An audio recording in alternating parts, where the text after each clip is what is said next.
방금 뭐 이렇게 먹어갖고 엔초비를 또 뱉어내네. 네, 엔초비가 계속 나옵니다 안에서. 도대체 얼마나 작은 거야? 이 정도. 살 봐라. 와, 살이 그냥 썩 썰린다. 부스를 조금 이렇게 먹어보겠습니다.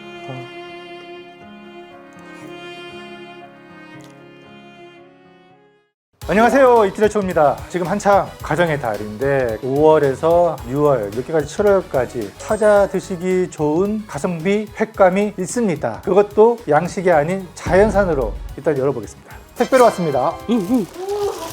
지금 찍어서 피를 뺐는데 이거 엄청 무거운데? 자, 오늘의 주제는 바로 자연산 광어가 되겠습니다. 자, 자연산 증표인 하얀 배 보이시죠? 한번 재보겠습니다. 자, 정확히 90인데요, 거의. 사실 길이보다 제가 항상 눈에 강조하지만 가자미나 광어같이 납작한 애들은요, 요 빤입니다. 요 두께, 살밥이 어떻게 찾냐에 따라서 같은 길이라도 몇 킬로씩 차이가 날 수가 있어요. 자, 근데 지금 얘가 살밥이 생각보다 준수합니다. 찰랑기 치고는. 그리고 얘가 알배기도 아닌 것 같고, 구매는 제가 평소에 하던 이제 완도 쪽 항해 중매인을 통해서 제가 구매를 했는데, 그분이 그러더라고요. 오늘 들어온 자연산 광어들 크기는 큰데 살밥이 사실 별로래요. 그래서 저한테 안 팔려고 그러더라고요. 근데 제가 사실 더 미룰 수가 없어요. 왜냐면 이거는 철이 있잖아요. 오늘 촬영일이 5월 1일인데 못해도 한 5월 중순에서, 그래도 늦어도 5월 말 안에 이걸 올려야 제 채널 시청자분들이 이걸 보고 참고해서 산단 말이에요. 사실 저 마음 같아서는 이거를 지금 찍었으면 바로 내일 올리고 싶어요. 근데 그럴 수 없는 게 지금 올려야 할 영상들이 많이 밀려 있어요. 최대한 제가 빨리 작업해서 이거를 올리도록 하겠습니다. 오늘 제가 구매한 것은 7.5kg 짜리고요. 킬로그램당 한 11,400원, 도합 85,000원 제가 구매했습니다. 배송비 빼고요. 여러분이 만약에 시장에서 구매를 한다면 이거보다 조금 더 비쌀 수 있습니다. 킬로그램당 보통 15,000원에서 2만원 정도에 판매될 수 있고, 비싸면 한 25,000원까지 갑니다. 근데 웃긴 건 뭐냐면요, 보통은 횟감이 크게 크면 클수록 킬로그램당 가격이 비싸지는데, 자연산 광어도 그렇고 특히 동해안의 문어도 그렇고 크면 클수록 1kg당 가격이 좀 저렴해지는 경향이 있습니다. 왜냐하면 요리 활용도가 좀 애매해지거든요. 개인이 구매하기에 이거 소화하기 쉽지 않단 말이에요. 손으로 크기가 보통 한 2, 3kg, 3, 4kg 정도거든요. 그쪽 애들이 좀 더 비싸고, 이렇게 크면은 단가가 조금씩 떨어집니다. 오히려 이런 거 사는 게 이득일 수도 있고. 자, 우선 이 광어의 제철은, 기름기가 끼는 철은 겨울부터 한 초봄까지라고 보시면 됩니다. 자, 그러면 이제 5월부터 한 7월까지는 얘들 산란기에 접어듭니다. 알이 불룩하게 되면 그만큼 살 수율이 줄어들고 살맛도 좀 떨어지게 됩니다. 근데 왜 지금 제철이냐? 이게 맛있어서 제철이라기보다는 얘들이 많이 잡히기 때문에 제철입니다. 그래서 겨우내 깊은 바다에서 월동을 했던 광어들이 살을 찌우고, 봄이 되면 가까운 내만으로 들어옵니다. 가까운 바다로 들어오는 이유가 산란하기 위해서죠. 이때 그물에 엄청 많이 걸려요. 이렇게 많이 잡힌 광어 소진을 해야 되잖아요, 지역에서. 그래서 5월달에 하는 것이 서천의 자연산 도미 광어 축제도 있고, 전국의 시장으로도 이게 많이 판매가 되죠. 그래서 이러면 4월부터 한 6월 정도까지는 서해안을 비롯해서 서남해, 좀 멀리 보면 남해까지 이 일대에 이 자연산 광어들이 해안가 포구나 시장에서 집중적으로 많이 판매가 되는데, 중요한 것은 가격이죠. 많이 잡히면 가격이 떨어집니다. 그래서 이 시기만큼은 자연산이 양식보다 저렴합니다. 한 예로 지금 현재 양식 광어는 완도산 기준으로 했을 때 킬로그램당 작은 거는 25,000원, 대광어는 한 35,000원에서 4만원까지 갑니다. 자, 그럼 이렇게도 물을 수 있죠. 양식 광어는 산란 안 하니까 똑같습니다. 산란합니다. 양식 광어도 지금 이철 되면요, 배가 불룩한 애들이 있고요. 그래서 업자들은 양식 광어를 고를 때 횟감으로 쓰는 것들은 주로 수컷을 고르려고 합니다. 그리고 지역에 따라 다르긴 하지만 일찌감치 산란한 애들도 지금 속출하고 있어요. 그 같은 경우는 배 쪽에 마치 구멍이 난 것처럼 홀쭉합니다. 알이 이만한 덩어리가 빠져나갔으니까요. 그런 것들은 횟감으로 사실 메리트는 떨어집니다만, 저렴하게 판매한다면 그것도 사서 회로 드시고, 남는 것은 뭐 튀겨 먹고 조져 먹고 해서 반찬으로 드시면 되는 거죠. 저한테 최근에 광어와 관련해서 문의들이 많이 왔는데, 안녕하세요, 입질의 추억 초보 구독자입니다. 자연산 광어 참돔이 지금 시기 양식보다 저렴하다고 방송하시는 걸 보았는데, 직접 대명포구를 찾아가서 구입도 해보고 집으로 사들고 가서 해체 분해를 해보려고 합니다. 대명포구는 화로가 아닌 선어를 판다고 알고 계신 것 같은데, 이분이 사는 곳이 좀 거리가 된다고 해요. 아이스박스와 아이스백 몇 개만 준비해서 구입을 해도 선도에 문제가 없는지, 피 빼는 게 아니니 횟감 선도가 가능할지 분들이 궁금해서 문의를 남긴다고 합니다. 자연산 광어는 사실 대명포구뿐만 아니라 어떤 포구든 다 판매가 되고 있을 겁니다. 동해안 쪽도 판매가 되고 있어요. 근데 동해안 쪽 지역에서 자연산 광어는 아무래도 서해안 쪽보다는 좀 더 비싸게 판매될 겁니다. 그래서 제가 지금부터 말씀드리는 이 자연산 광어는 서해 전 지역과 남해까지 이때 포구나 시장에 가서 자연산 광어를 고르실 때 집까지 거리가 한두 시간 정도 걸린다라고 가정을 했을 때 아이스박스를 들고 가는 게 좋겠죠. 그리고 얼음팩을 몇 개 가져가시는데 낚시방이나 이런 데 가면은 커다란 각으로 된 얼음이 있고 편의점에 돌얼음 좀 큰 거 그거 한 2개 정도 아이스박스에 넣어서 가져가시면 이렇게 현장에서 살아있는 광어를 찍어서 피만 빼서 판매를 하거든요. 그거 아이스박스에다가 넣는데 얼음에 직접 닿으면 횟감이 상하기 때문에 김장용 봉투 있습니다. 비닐로 큰 거 거기다가 이렇게 싸요. 그 다음에 아이스박스에다가 집어넣고 가지고 오면은 되는데 솔직히 그거 집에 와서 이거 비누치고 해보면 난장판 되거든요. 그래서 어느 포구든 가시면 몇천 원 이렇게 손질 비용 받고 포를 떠주는 횟집이 있습니다. 거기서 손질 비용 내고 포만 떠오시는 것을 추천합니다. 그러면 그것만 해동지에 잘 싸가지고 이렇게 가지고 오시면은 훨씬 좋죠. 그리고 대가리하고 뼈 챙기시고 이거 매운탕으로 아주 좋으니까. 자, 그리고 이제 선어를 횟감으로 고를 때는 죽은지 반나절 안짝인 것들은 횟감으로 써도 돼요. 근데 그거를 일반인의 눈으로는 알아보기 힘듭니다. 그래서 여러분 어지간하면은 횟감을 사실 때는 몇천 원 더 주더라도 하루를 구매하시고 어느 포구든 배가 들어오는 시간대가 있습니다. 그러니까 이건 정황상 알아보는 방법인데 오이도나 소래포구나 대명포구에 배 들어온 시간을 체크해서 이제 배 들어온 지 얼마 안 됐다 그러면은 물어보는 거죠. 이거 언제쯤에 잡힌 거냐 했을 때 좀 전에 들어온 배에서 갖고 온 거다 그러면은 얘가 죽어 있어도 싱싱할 확률이 높으니까 그런 거나 좀 횟감으로 사시고요. 아니면 이제 뭐 만져보고 해야 되는데 그런 것도 상인분들 싫어하시니까 빛깔로 봐서는 이게 도저히 알 길이 없습니다. 선어 같은 경우는 사실 근데 또 포기할 수 없는 게 화로에 비해서 가격이 또 많이 착해진단 말이에요. 그래서 자연산 광어 이렇게 큰 거 선어라고 했을 때 이거 킬로그램당 뭐 10,000원도 안 됩니다. 한 7,000원, 8,000원 이렇게 팔거든요. 횟감이 된 선어는 또 그보다 또 비쌀 수도 있고 그 모름지기 가격은 신선도에 비례해서 오르거나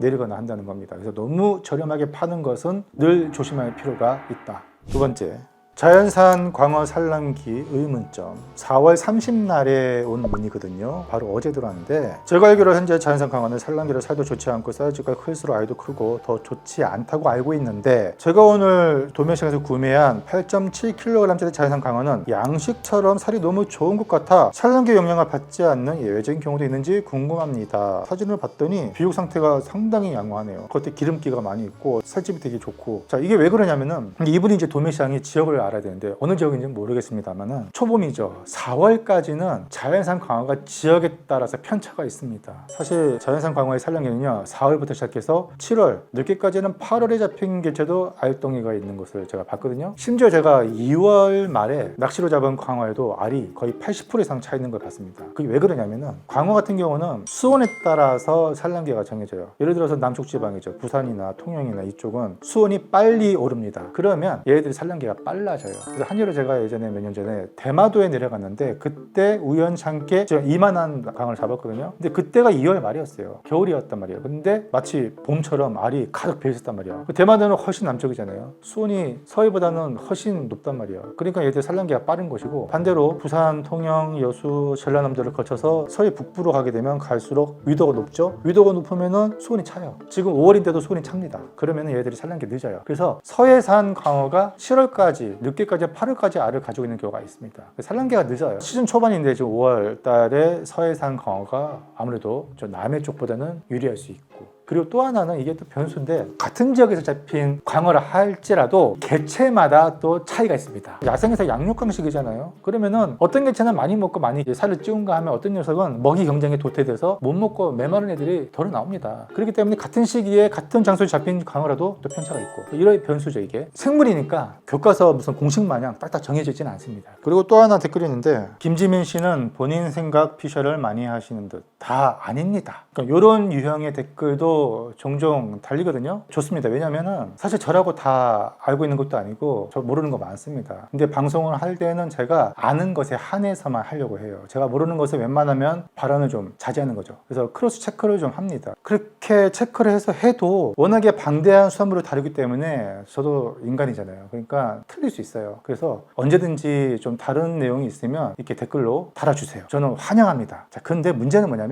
이분 같은 댓글을 보면은 이런 유형이 되게 많은데 제 내용 내용이 틀리고 아니다라고 한다면 아닌 내용을 좀 적었으면 좋겠어요. 이분처럼 이렇게 주장만 있고 근거나 이유는 없잖아요. 저도 이유를 알아야 이분이 말하는 게 뭔지 제가 좀 체크를 해서 반복을 하던가, 이분 말이 다 맞고 근거도 다 맞으면 제가 그거를 수용해서 다음에 방송할 때는 이것도 여러분께 알려드릴 수 있고. 근데 이런 식으로 댓글을 달면요, 사실 이거는 감정만 소모되는 아무런 의미 없는 행동이거든요. 제가 어디 방송에 나가서도 똑같은 말 했지만 한낱 인간이 바닷속에 그 모든 것을 다 파악할 수 있어요. 지구상에 있는 바다의 거의 80% 이상이 아직 미지의 영역으로 남아있는데 저라고 뭐 별 수 있겠습니까? 그냥 아는 것만 가지고 떠드는 거죠. 근데 이런 게 있어요. 하나의 생물을 가지고 얘기할 때도 이게 지역별로 인식의 차이가 있습니다. 그러니까 뭐 동해 다르고 서해 다를 수 있어요. 그러니까 저 사람 말하는 게 내가 알고는 다른데 다를 수 있습니다. 그러면 왜 다른지를 설명해 주시면 지역별 편차 때문인지 계절적 요인인 건지 아니면 그 밖에 다른 이유에서인지를 제가 또 반박할 기회가 있을 거 아니에요.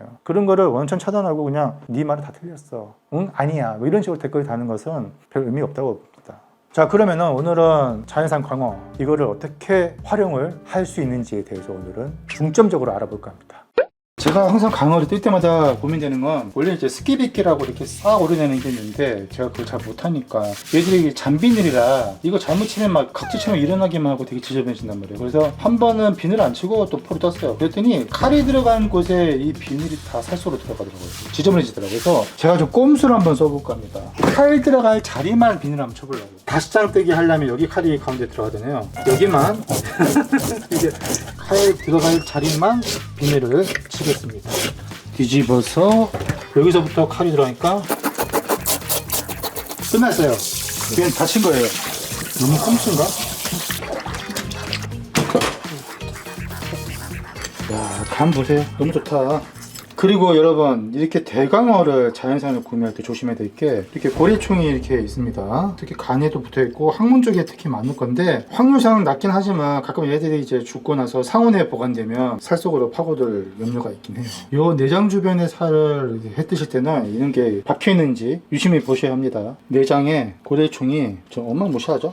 이 간에도 지금 고래충이 뭉쳐있고, 고래충 덩어리입니다. 다 또아리 털고 말고 있죠? 이런 것들은 이제 차가우니까 얘들이 저활성 상태에 빠져든 거예요. 그래서 이제 횟감이 싱싱하게 보관되려면 죽은 것들은 빙장으로 웅성해야 되는 겁니다. 그렇지 않고 상온에 보관됐다 그럼 얘들이 깨어납니다. 깨어나면 또아리로 풀고 살수로 들어가 버려요. 잠깐 뭐 이렇게 먹어갖고 엔초비를 또 뱉으네요. 네, 엔초비가 계속 나옵니다, 안에서.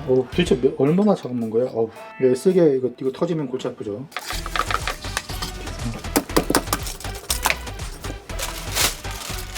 멸치도 엄청 큰 거를 먹었네. 대멸치입니다, 대멸치. 요 감아서 요것만 하나 구워 먹어도 충분히 맛있거든요.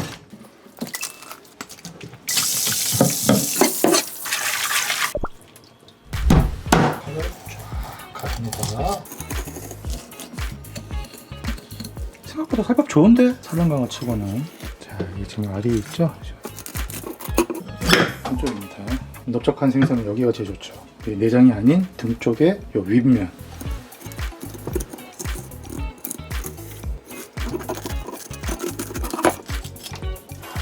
숙성을 정말 많이 해야 될 것 같아요. 뒤집어서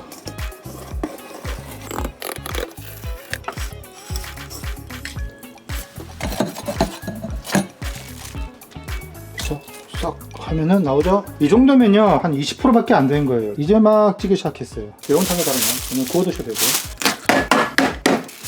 오늘은요 완전치 못한 자연산 산란강어죠. 이거를 맛있게 먹기 위해서 다시마 숙성 한번 해보겠습니다. 곰부지매라고 하죠. 이쪽이 가장 좋으니까 이거를 횟감으로 쓰고, 오늘 제가 또 하나 준비한 요리가 똘미니에르 같이 부침가루 붙여서 구워 먹을 광어 미니에르를 할 건데, 너무 두꺼우면 좀 잘 안 익어요. 그래서 얇은 무안면이죠. 이쪽이 얇으니까 이쪽 한번 쓰도록 하겠습니다.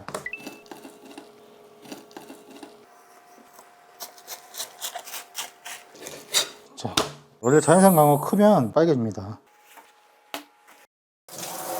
이 정도. 오, 살 봐라. 와, 살이 그냥 썩썩 썰린다.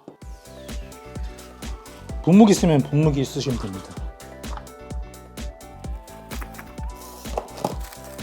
자, 이 상태로 보통 하루에서 길게는 이틀까지 숙성을 해서 썰어 드시면 됩니다. 자, 소금.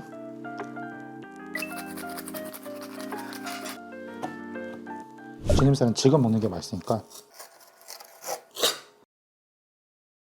혹시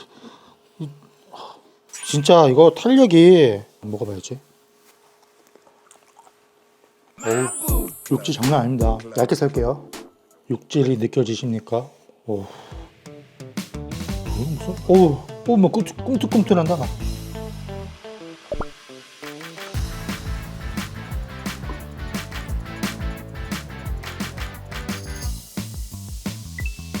초장.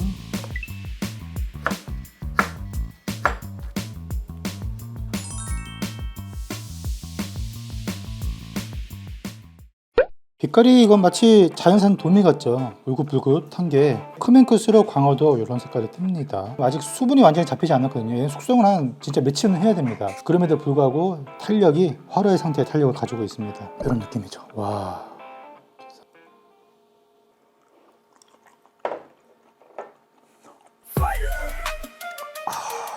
이 정도 넣는데 맵다. 기름기가 많지 않다. 수분감이 되게 많아 지금. 이런 거 화로를 먹으면 완전 마이너스입니다. 크면 클수록 숙성 기간을 좀 더 오래 둬야 돼요. 심지어 얘는 거의 일주일까지 해도 상관이 없거든요. 2~3시간만 말아놔도 해동제가 다 축축해져 있어요. 얘 계속해서 지금 수분이 나오고 있습니다. 근데 이 수분이 숙성에 완전 적입니다. 그래서 한 진짜 2~3시간마다 지극정성으로 해동제를 갈아주는 수밖에 없어요. 하루 정도 지나면 수분이 좀 덜 나옵니다. 그리고 나서 숙성을 또 하는데 그때 이제 진공 포장을 하는 거죠. 또 하루에서 이틀 더 합니다. 그러면 총 2~3일 정도 숙성이 되잖아요. 그러면 그때부터 이게 기름기가 올라오고 맛있거든요. 이 기름기가 없는 게 아니에요. 있는데 수분감 때문에 이 기름기가 제대로 입안에서 표현이 안 되고 있어요. 근데 이런 거는 간장보다 초장으로 식감으로 먹어야 되기 때문에 상추, 깻잎, 마늘, 고추, 된장, 쌈장, 소주. 진함의 차점은 여기 소금에다가 계량도 소금입니다. 이것도 맛있어요. 야, 지느러미마저 담백하네. 칼질을 촘촘하게 안 했으면 질길 뻔했습니다. 그만큼 얘가 이제 운동량이 많아 놓으니까 양식광어 움직임 없이 평생을 그렇게 살거든요. 사료 먹고 기름만 쪄가지고 특유의 양식회에서 나는 그 기름기의 그 풍미가 있습니다. 자연산을 드시는 분들은 아실 거예요. 자연산만 계속 드시다가 어느 날 이제 갑자기 양식을 먹게 됐을 때 내가 먹던 거와는 뭔가 이질감이 나는 그 풍미. 기름지긴 기름진데 깔끔한 기름기는 아닌 약간 그렇게 느낄 수 있어요. 그리고 약간 수돗물, 횟집 수조, 그 수질 관리와도 또 연관이 있는데 소독약 냄새가 나기도 하고 염소 소독 같은 거 그런 게 느껴져요. 자연산이 좋은 거는 그러한 나쁜 뉘앙스가 전혀 없다는 거. 진짜 깔끔하고 담백하고 덜 물립니다. 올리브유 10만큼. 납치는 지금 이렇게 해서 이게 안 될 것 같은데 충분히 달궈졌으니까 저도 약불로 색깔이 요렇습니다. 됐죠? 버터가 고루무를 수 있도록 옮겨줍니다. 이렇게 은근하게 중력불로 타입 조금 두툼하게 에어스팅을 한 2분 정도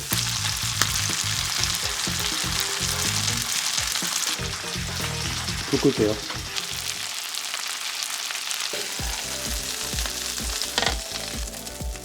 감자, 소금,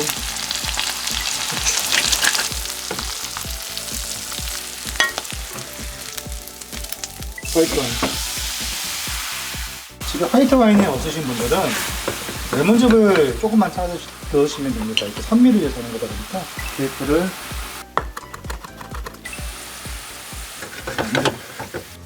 뒷부분을 이렇게 긁어주고 불고기 여기입니다. 불고기 천천히 녹여주면 되고 소금 간을 조금 하고요. 조금 더 할게요. 살짝. 지롤버섯인데요. 다들 냉장고에 다 하나씩 가지고 있잖아요. 지롤버섯은 농담입니다. 아무 버섯이나 써도 됩니다. 와.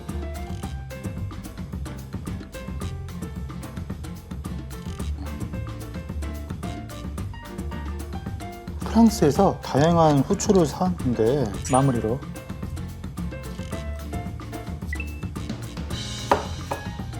와, 육즙이잖아요. 이거 광어 육즙 제가 프랑스에서 먹고 반했던 소울 메뉴를 비록 소울 서대 요리는 아니지만 강어를 한번 해봤습니다. 제가 1년에 한 번씩 자연스레 강어를 소개하면서 피쉬앤칩스 그리고 생선가스, 광어가스죠. 이렇게 튀긴 음식이 굉장히 잘 어울린다고 제가 했고요. 그 전에 제가 광어로 스테이크를 이렇게 해서 먹었는데 이것도 너무나도 훌륭했습니다. 그래서 광어는 살이 좀 비교적 포슬포슬하고 보드랍기 때문에 구웠을 때나 튀겼을 때 한층 더 풍미가 나는 생선으로 저는 생각을 합니다. 포크 필요 없어요. 보통 현지에도 가면 이 숟가락이 나오거든요. 그래서 약간 촉촉하게 익었죠. 소스를 조금 이렇게 먹어보겠습니다.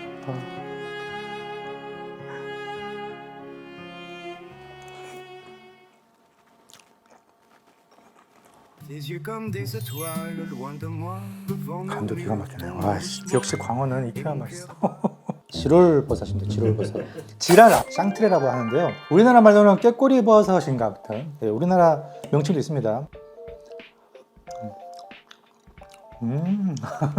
야, 산속에 흙냄새 많이 난다. 때로와가 느껴지는 맛인데.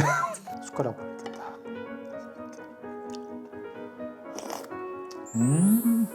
소름 돋는 맛, 진짜. 버터가 많이 들어가서 느끼하지 않냐고요? 절대 그렇지 않습니다. 버터 나름인데 산미를 추가했잖아요. 레몬즙이나 아니면 화이트 와인을 넣어서 이렇게 하면은 계속 먹으면 먹을수록 상큼하면서 고소하면서, 와, 이건 뭐라고 말 표현을 못하겠는데, 자, 이럴 때 같이 화이트 와인이랑 같이 먹으면 끝내주겠죠. 이런 음식이랑 매칭하려면은 화이트 와인 중에서 오크 숙성 많이 들어간 거, 그런 게 괜찮습니다. 부르고뉴 샤르도네가 가장 무난하고 미국 샤르도네도 상관없고 오크 숙성한 느낌이.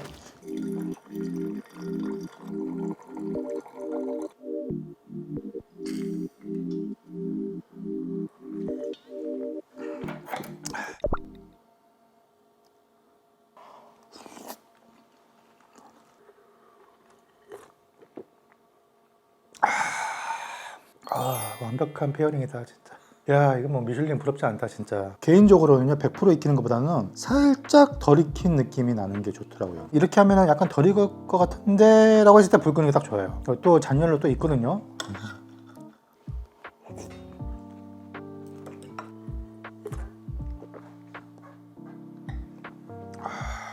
너무나도 근사하고 훌륭한 맛이었습니다. 광어가 주는 맛이죠. 특히 이 철에 저렴하게 구매해서 매년마다 소개하지만 또 오늘은 약간의 프렌치 감성을 더해서 여러분께 소개를 해봤습니다. 도움이 되셨으면 좋겠고 저는 이만 마치겠습니다. 다시마 얘기 엄청 나왔어요. 오, 어머나 세상에. 겉에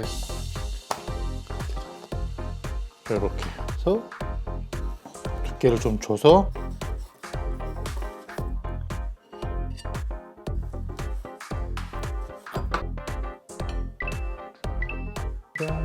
자, 완성입니다.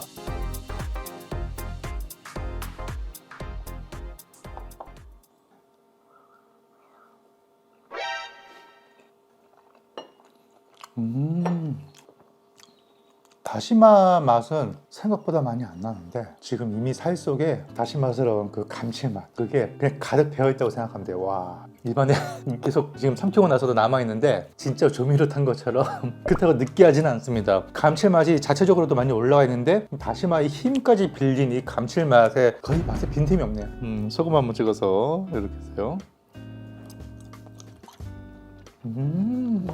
한 번씩 이렇게 드시는 거 되게 좋은 것 같습니다. 지금철의 강어는 백도아지 같은 느낌이에요. 맛이 완전하게 입혀지지 않아서 이렇게 다시마로 맛을 좀 입혀서 입안에서 빈틈없이 맛이 풍부하게 이렇게 하는 스타일인데 너무너무 좋습니다. 비리거나 그러진 않아요?